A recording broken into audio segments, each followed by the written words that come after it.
warahmatullahi wabarakatuh.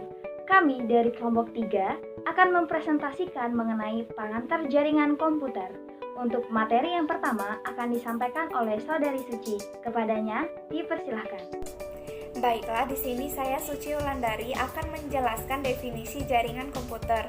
Jaringan komputer adalah sebuah kumpulan komputer, printer, dan peralatan lainnya yang terhubung dalam satu kesatuan. Informasi dan data bergerak dengan menggunakan kabel atau tanpa kabel, sehingga pengguna jaringan komputer dapat saling bertukar data dan dokumen, mencetak pada printer yang sama, dan menggunakan hardware atau software yang terhubung dengan jaringan.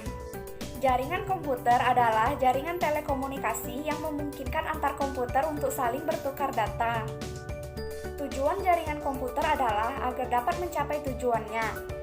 Dua buah komputer masing-masing mempunyai kartu jaringan, lalu dihubungkan dengan kabel ataupun nirkabel untuk medium transmisi data, serta ada perangkat lunak sistem operasi jaringan akan membentuk sebuah jaringan komputer yang sederhana. Jika ingin membuat jaringan komputer yang lebih luas jangkauannya, maka diperlukan sebuah peralatan tambahan seperti gateway, hub, switch, bright, router, dan lain-lain untuk peralatan koneksinya. Mungkin itu saja yang dapat saya sampaikan. Saya kembalikan kepada moderator. Untuk materi selanjutnya akan disampaikan oleh Saudari Musdalifah. Kepadanya kami persilahkan. Saya akan membahas pengertian jaringan komputer menurut para ahli. Di sini saya akan menjelaskan 4 pengertian.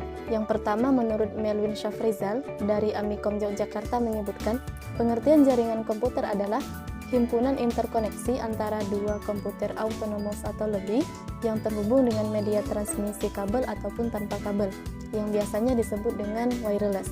Pengertian yang kedua, menurut Izaz El Said selaku pakar jaringan komputer menyebutkan, pengertian jaringan komputer adalah sebuah sistem di mana komputer yang terhubung dapat digunakan untuk berbagi informasi dan juga sumber daya. Pengertian yang ketiga, menurut Medcom, pengertian jaringan komputer adalah kumpulan beberapa komputer dan peralatan pendukung lainnya yang terhubung dalam satu kesatuan dan saling terkoneksi. Pengertian yang keempat, menurut ensiklopedia menyebutkan, pengertian jaringan komputer adalah sebuah sistem yang terdiri atas komputer-komputer yang didesain untuk dapat berbagi sumber daya, berkomunikasi, dan juga dapat mengakses informasi secara bersama-sama. Untuk materi ketiga akan disampaikan oleh Saudari Diana dan Nadia. Baiklah, jadi di sini saya akan menjelaskan tentang jenis jaringan komputer. Berdasarkan jenisnya, jaringan komputer ini terdapat 3 bagian. Yang pertama yaitu berdasarkan pola pengoperasian, yang kedua berdasarkan jangkauan, dan yang ketiga yaitu berdasarkan media transmisi. Pada pola pengoperasian ini terdapat 2 jenis jaringan. Yang pertama yaitu jaringan client server dan yang kedua jaringan peer-to-peer. Jaringan client server merupakan sebuah hubungan jaringan yang menggunakan prinsip pelayanan dan yang dilayani. Sedangkan jaringan peer-to-peer kumpulan beberapa komputer yang biasanya tidak banyak terhubung dalam jaringan untuk melakukan koneksi, berbagi data, dan memakai sumber daya komputer lain seolah itu komputernya sendiri. Di sini saya akan melanjutkan materi dari Diana, yaitu berdasarkan jangkauan. Yang pertama, LAN atau Local Area Network. LAN adalah jaringan yang mencakup hanya wilayah-wilayah kecil seperti gedung perkantoran, sekolah, dan wilayah-wilayah kecil lainnya. Selanjutnya yaitu MAN atau Metropolitan Area. MAN adalah jaringan yang mencakup 10 hingga 50 km. Jaringan ini tepat untuk membangun jaringan antar kantor-kantor dalam satu kota, antar pabrik atau instansi dan kantor pusat yang ada dalam lingkungannya. Selanjutnya yaitu WAN atau Wide Area Network. WAN merupakan jaringan komputer yang mencakup area yang besar, seperti jaringan komputer antar wilayah, kota, hingga negara. Terakhir yaitu internet. Internet merupakan jaringan komputer yang global atau mendunia, karena internet merupakan jaringan-jaringan komputer yang berhubungan secara mendunia sehingga komunikasi dan transfer data atau file menjadi lebih mudah. Yang terakhir berdasarkan media transmisi, yaitu pertama Wire Network merupakan jaringan yang menggunakan kabel sebagai media penghantar. kabel yang dapat digunakan yaitu seperti kabel koaksial, kabel tri-switch pack atau TP, dan kabel fiber optik. Selanjutnya yaitu wireless atau jenis jaringan komputer yang menggunakan media transmisi data tanpa menggunakan kabel. Media yang digunakan seperti gelombang radio, inframerah, Bluetooth, dan microwave. Oke, untuk materi selanjutnya akan disampaikan oleh Feby dan Melda. Baiklah, materi yang selanjutnya yakni tentang peralatan jaringan komputer. Yang pertama, itu ada NIC. NIC merupakan peralatan yang memungkinkan terjadinya hubungan antara network dengan komputer workstation atau network dengan komputer server. Yang kedua, ini ada hub. Hub berfungsi untuk memperkuat sinyal dan tidak memiliki tingkat kecerdasan untuk menentukan tujuan akhir informasi yang diterima. Yang ketiga, itu ada switch.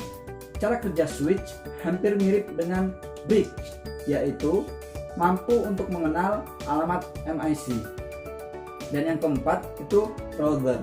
Router memiliki tingkat kecerdasan yang tinggi dan mampu meneruskan data ke alamat-alamat yang dituju yang berada pada jaringan yang berbeda. Baiklah, di sini saya akan melanjutkan penjelasan dari saudara Feby tentang peralatan jaringan komputer. Yang selanjutnya yaitu bridge.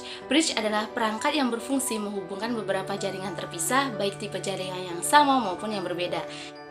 Nah, selanjutnya yaitu access point. Access point ini mempunyai kegunaan sebagai switch atau hub di jaringan lokal yang bertindak untuk menghubungkan jaringan lokal dengan jaringan wireless para klien. Nah, yang terakhir yaitu modem atau singkatan dari modulator demodulator.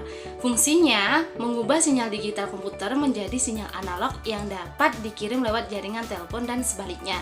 Nah, modem sendiri memiliki dua jenis, yaitu modem internal dan modem eksternal. Baiklah, itu tadi penjelasan tentang peralatan jaringan komputer. Selanjutnya saya kembalikan kepada moderator. Untuk materi selanjutnya akan saya sampaikan sendiri mengenai fasilitas dalam jaringan komputer. Fasilitas tersebut diantaranya yang pertama, kita dapat membuat, menyalin, mengedit, serta mencetak file atau dokumen yang tersimpan di dalam komputer. Kemudian yang kedua, kita dapat terhubung dengan pengguna atau user dari komputer lain. Yang ketiga, kita dapat menggunakan berbagai program yang tersimpan di dalam komputer.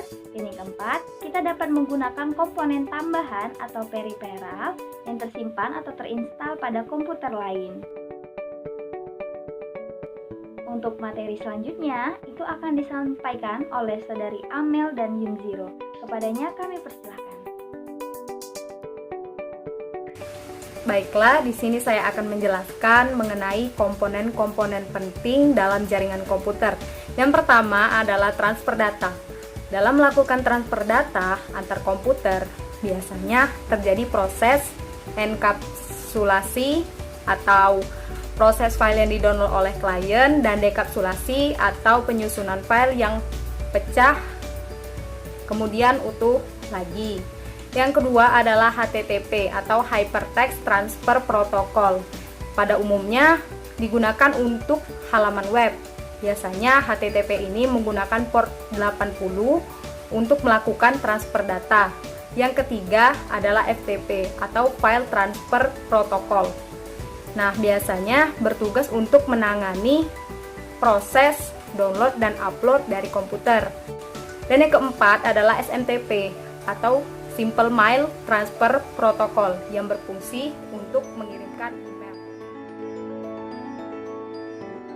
Baiklah, saya akan melanjutkan materi tentang komponen penting dalam jaringan. Yang kelima yaitu DNS, Domain Name Server, di mana fungsinya untuk melayani permintaan dari klien dan memberikan respon yang diberikan oleh server. Yang keenam ada Telnet, di mana merupakan fitur yang digunakan untuk mengendalikan komputer lain dalam jarak yang jauh. Yang ketujuh yaitu Gopher, di mana Gopher merupakan protokol layer aplikasi TCP atau IP yang fungsinya untuk melakukan distribusi, pencarian, dan pengambilan dokumen melalui internet. Yang kedelapan yaitu Cloud, di mana Cloud adalah tempat untuk menyimpan file, tapi kita sama sekali tidak mengetahui di mana file yang disimpan tersebut secara fisik. Oke, untuk materi selanjutnya akan disampaikan oleh Saudari Reza. Kepadanya kami persilahkan. Akan memaparkan materi tentang manfaat jaringan komputer di bidang pendidikan. Yang pertama, memberikan informasi yang lebih luas kepada guru dan siswa. Yang kedua, meratanya pembagian ilmu. Maksudnya adalah dengan adanya komputer, siswa bisa menerima ilmu secara merata dari gurunya. Yang ketiga, ujian yang akurat dan cepat. Dengan saat ini, guru ataupun sekolah sudah menggunakan komputer untuk melakukan ujian, sehingga dinilai lebih cepat dan juga akurat. Yang keempat, memudahkan pendataan. Dengan berkembangnya komputer, dari sisi administrasi juga berdampak, yaitu siswa atau mahasiswa baru bisa mendatakan dirinya cukup melalui komputer saja. Yang kelima, media promosi sekolah dan pihak universitas. Jadi, sekolah atau universitas bisa mendatakan dirinya atau melihatkan profil sekolahnya melalui komputer saja. Yang keenam adalah sebagai media berdiskusi atau mengirim file. Di sini biasanya harus mengumpulkan tugas melalui berupa versi cetak, namun sekarang bisa menggunakan versi soft file berupa mengirim ke email saja. Juga bisa berdiskusi melalui aplikasi jarak jauh. Nah, untuk materi terakhir akan disampaikan oleh Saudari Umi. Di sini saya akan memaparkan materi selanjutnya, yaitu tentang koneksi komputer ke internet. Ada beberapa cara menghubungkan komputer ke jaringan internet. Yang pertama, melalui jaringan. Cara ini dilakukan dengan menghubungkan beberapa komputer yang tergabung dalam local area network ke server. Lalu, melalui modem, disambungkan ke kabel telepon atau antena pemancar. Nah, tipe koneksi ini itu biasanya digunakan dalam perkantoran, perusahaan, warnet, dan sekolah. Yang kedua yaitu melalui saluran telepon langsung atau dial-up. Dial-up sendiri itu merupakan koneksi ke internet melalui jaringan telepon reguler atau telepon rumah. Nah, biasanya koneksi ini itu digunakan oleh orang-orang yang mengakses internet dari rumah. Komputer yang digunakan itu biasanya komputer tunggal, bukan jaringan komputer. Dan yang ketiga yaitu menggunakan GPRS atau General Packet Radio Service. Koneksi GPRS ini itu merupakan koneksi menggunakan alat perangkat telepon seluler yang berfungsi sebagai modem dan dihubungkan ke komputer itu melalui kabel data, infrared, atau Bluetooth dengan menggunakan operator ponsel sebagai internet service provider. Nah, demikian penjelasan dari kelompok kami. Jika ada yang mau ditanyakan atau ada yang kurang mengerti, kita langsung saja beralih ke forum diskusi. Terima kasih. Wassalamualaikum warahmatullahi wabarakatuh.